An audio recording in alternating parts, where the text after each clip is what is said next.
Hey everybody, welcome to the channel. My name is Jason and the channel is The Everyday Card Collector. In today's video, I wanted to show a few pickups I made this week. There weren't a lot, but I made a few of them, so I figured I'd show those cards, 2 or 3. As I mentioned in previous videos, I'm kind of pulling back on spending, trying to save some money for a couple big shows coming up. I've mentioned Strongsville, Ohio several times, and then of course the National. So I kind of want to save some money for those shows, but you know, still making small pickups here or there, so I kind of figured I'd show those. And then I wanted to talk about a set that I love, a set that when I started to get back into collecting and collecting vintage in particular, I was drawn to this set. So I bought a bunch of cards, not a lot. I maybe have, 10 to 15 cards, but love the look, love the design, and it's the 1960 Topps set. So I figured I'd show what I have, and we can just kind of discuss baseball cards and the design of those cards and look at some cool cards. So let's get into it.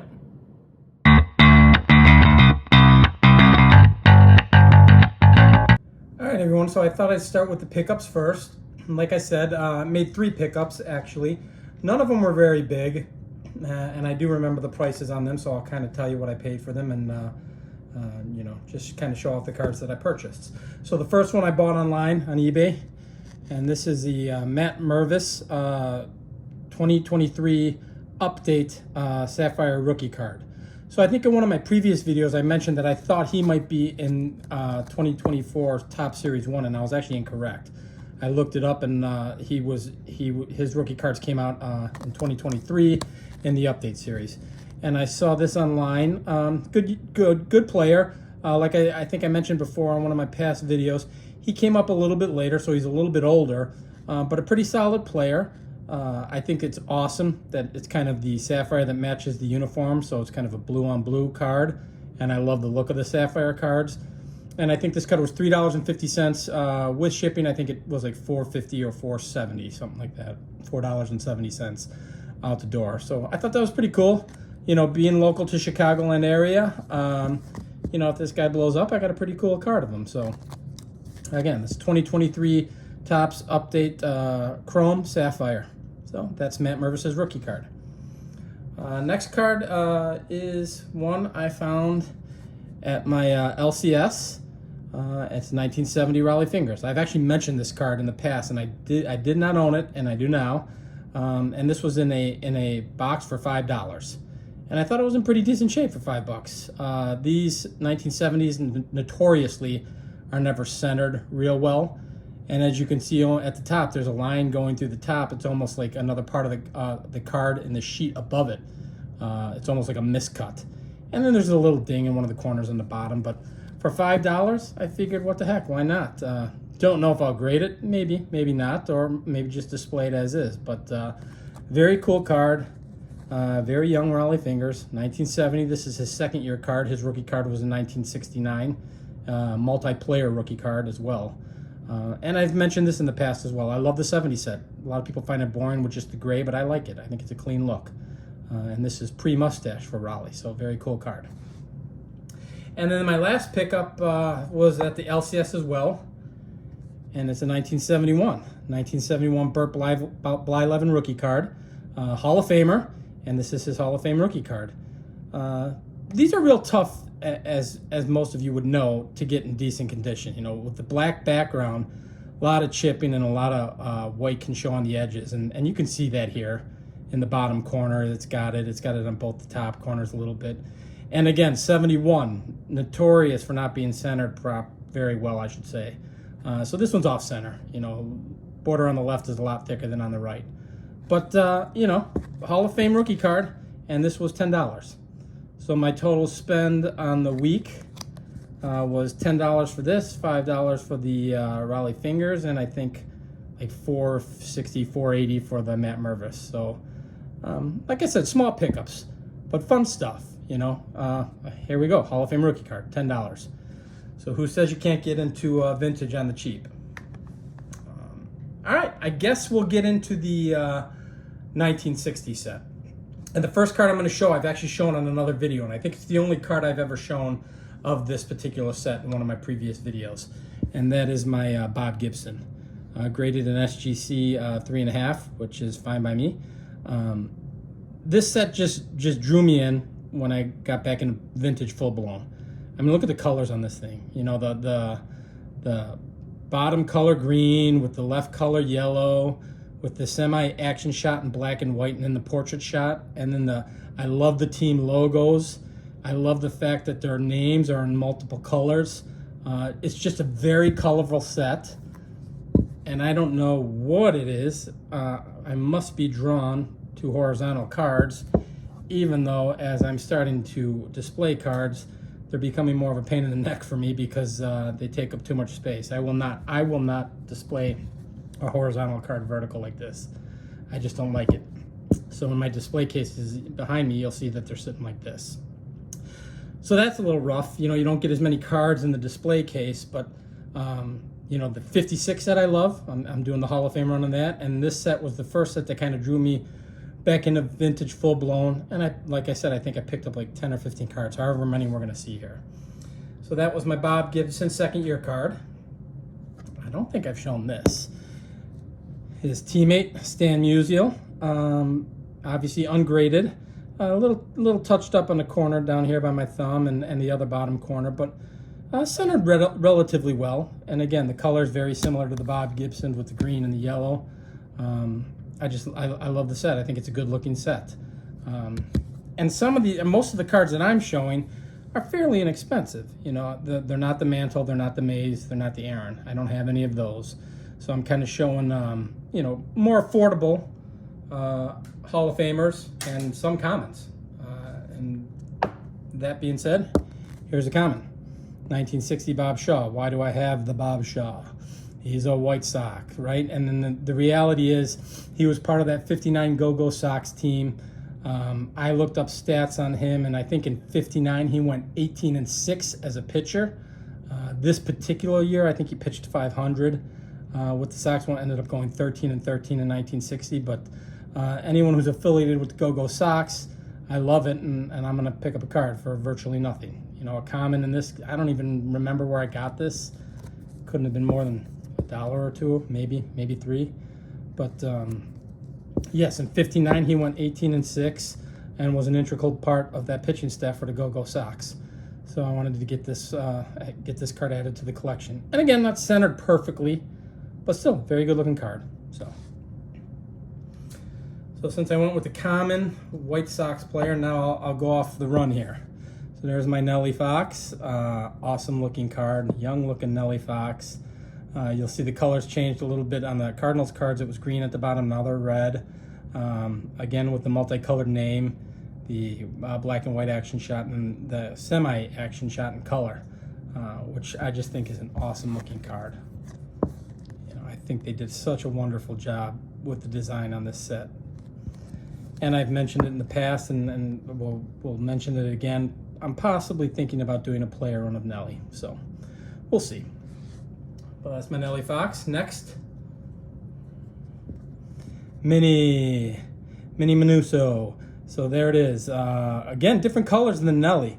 So he's blue on the bottom. He's got that red behind his black and white photo. Just a good looking card. Again, this one is not centered very well. You can see it's pretty thick at the top. And I kind of wish he had a baseball cap on.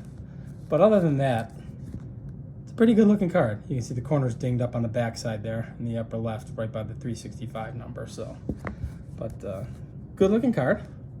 And there's my Minnie.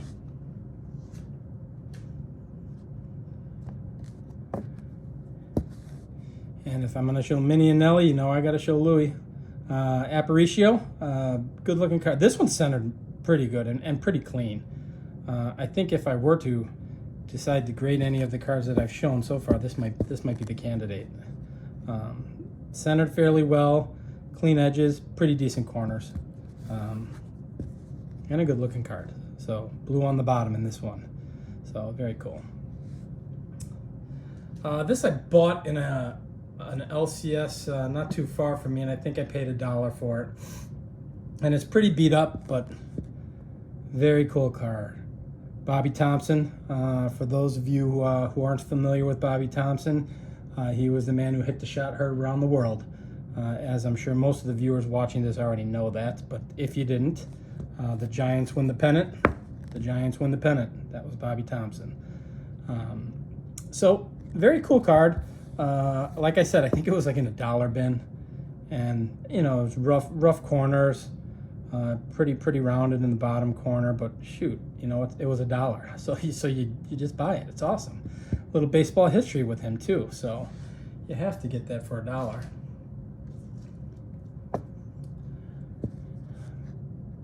Curt Flood. So not a Hall of Famer, as I may have discussed in the past if I've shown any of his other cards. Should be a Hall of Famer, in my opinion, and maybe we'll get there one day. Gorgeous card. St. Louis Cardinal fan, so added him to the list with my Stan Musial and my Bob Gibson. You have to have him as part of that run of those 3 players. And again, just a good looking card. Black bottom here, which is kind of cool, and the typical 2 different colors for the name. But the black with the red looks really good, I thought.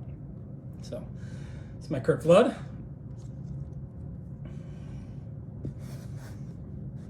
Brooks Robinson, awesome. Now this card is very sharp. I don't remember where I got this. Maybe I bought this online. You know, it's, again, not centered very well, but very sharp edges, very sharp edges and corners. So that could be a potential grading candidate as well if I decided to ever grade any of these. You can see how it's kind of miscut on the back. How that border on the top is real thin on one side and real thick on the other side. And left to right, obviously, it's much thicker on one side than the other, and top to bottom for that matter. But, you know, very cool card. And again, a young Brooks Robinson. So this is his 4th year card, I believe so. Yeah. Recent Hall of Famer, actually went in with Mini, Gil Hodges. So now this is a Los Angeles Dodgers card, as you can see. He was with the Brooklyn Dodgers, and I think the last year that was 57. And so this is one of the early 58 and 59, and then this 60 were one of the early Los Angeles Dodgers cards. And again, it'd be cool if you had a hat on, kind of working a comb over there, but still a very cool card. I love the blue as well. And then we've got Al Kaline, young-looking Al Kaline, Hall of Famer for the Detroit Tigers, if you didn't know. And again, a pretty decent card. You can see some of the corners are touched, but yeah, that bottom corner where it says outfield is touched a little bit, but still an awesome-looking card. So when I was going to local shows and getting back into vintage a little more, I was going to local shows, and if I saw a 1960 ungraded at a price that made sense to me, I was just picking them up. There's no rhyme or reason here. As you'll see, most of them are Hall of Famers. I guess that would be the only rhyme or reason. But other than that, if I see a card that I like, I was just picking it up. And over the last couple of years have amassed this collection of 1960 tops. And we'll continue to purchase more, obviously. This is one of the All-Star cards. And of course, it's a White Sox Nellie Fox. So I got this at a local show as well. And you can see it's kind of creased up in the upper, well, in my upper right-hand corner where it's a selection there. You can see there's a crease there if I kind of tilt it. And, you know, other than that, good-looking card. And again, I think I bought this at a local show, you know, so. Price, I don't remember. Couldn't have been that much. Just an awesome card. A lot of cool All-Star cards in this set. I do have a couple of graded cards, and it's funny, neither one of them are Hall of Famers. So when you dive back into the hobby in the manner that I did, initially you just start buying everything, you know, and if it's inexpensive, you definitely pick it up. So I bought these 2 graded, and they were virtually nothing, but they're awesome cards. So here's my first one, Ted Keselowski. You know, again, not a Hall of Famer, tremendous player, big bat. You know, like I think I may have mentioned this in the past. If there's one card you need to own of Ted Keselowski, it's his 57 tops. It's a very cool card. If you get the chance, take a look at that if you're not familiar with it. But I think I spent $12 on this. Or this one might have been $15, and the next one I'm going to show you is $12. This was $15 off of eBay, graded in a 4. So I just bought it. You know, that's the cost of the grading, not including the card and shipping. And this next one was less than that. I think this was $12, and in a 6. You know, maybe this was the $14 or $15 one, and the 10 was 12. I can't remember. But Billy Pierce, great pitcher for the White Sox. I think in one of my previous videos I showed his second year card, which is his 1952 Bowman, which is just an awesome looking card. And this is his 1960 Topps. So again, color combinations are awesome. They're just good looking cards. This one was in a 6, so I'm assuming this might have been the $15 card, and the Kozlowski was 12. But centered fairly well, and a newer PSA case. So I mean, it was graded not that terribly long ago. So, but yeah, this is another example of collecting vintage, somewhat on the cheap. Nothing there was earth-shattering. I got a bunch of Hall of Famers, and just beautiful cards out of a beautiful set. You know, and that's kind of what I want to drive home, is that there's a lot of that stuff out there that you can get. And you don't have to break the bank for it. So I just wanted to share my 1960 Topps set and those few new cards that I picked up. So until I make the next video, I appreciate y'all for jumping on. If you like this content, please feel free to like and subscribe. And until the next video, we'll see you then. Thanks, everybody. Bye-bye.